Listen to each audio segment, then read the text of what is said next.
India is the second largest. Our software industry has become well known and we are called the software factory of the world. We send the second largest number of students to the United States. We are now part of G20 and we are consulted on most important economic matters. Therefore, this is a moment that comes rarely in the history of a nation.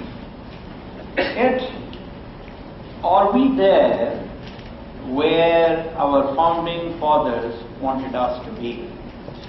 We have political freedom, but not economic prosperity. The vast majority of us still do not have freedom from hunger, disease, and illiteracy. Political freedom, as my young friends know, without economic prosperity is meaningless. We have more than 350 million people living at less than 36 rupees per day, leaving very little money for education, healthcare, and shelter. We have the largest mass of illiterates in the world. Over 250 million Indians do not have access to safe drinking water. Over 750 million Indians do not have access to decent sanitation. Half the schools in rural India have just one teacher for every 2 sections. We are very low on productivity, governance, transparency, and competitiveness. India ranks 67 in the Global Hunger Index 2010, conducted by the International Food Policy Research Institute, and they considered 88 nations. Pollution in Ganga, according to a very famous politician, claims more lives than bomb blasts. Indian states ranked 72nd and 73rd among 74 nations in the past survey. We were just ahead of Kyrgyzstan. China was first. Now even the Indian tricolor is made in China.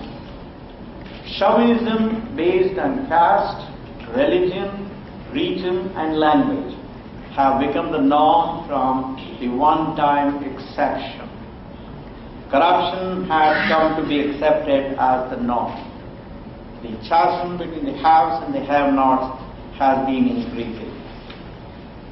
It is therefore our responsibility to raise India to the ranks of the developed nations, as my friend Abdul Kalam keeps talking about. In a civilized society, every individual has to give back to his or her country in some form or other more than what he or she has received from it. That is how countries achieve progress. Every hard-working, sincere and honest citizen, that is teachers, politicians, bureaucrats, military personnel, professionals, administrative staff, and others, just to name a few professions, has an important role in this undertaking. Nobody is too small for this task. However, the educated ones amongst us have benefited from the sacrifices of our less fortunate brother and therefore have a greater opportunity and consequently a greater responsibility to contribute to our society.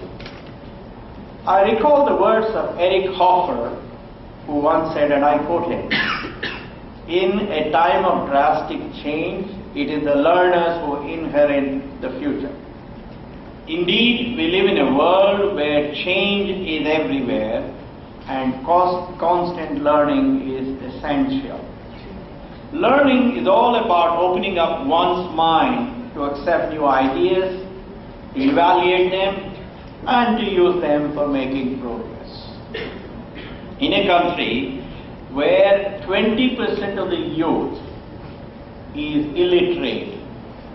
You youngsters must be grateful to your parents, your teachers, and your country for providing you with this instrument.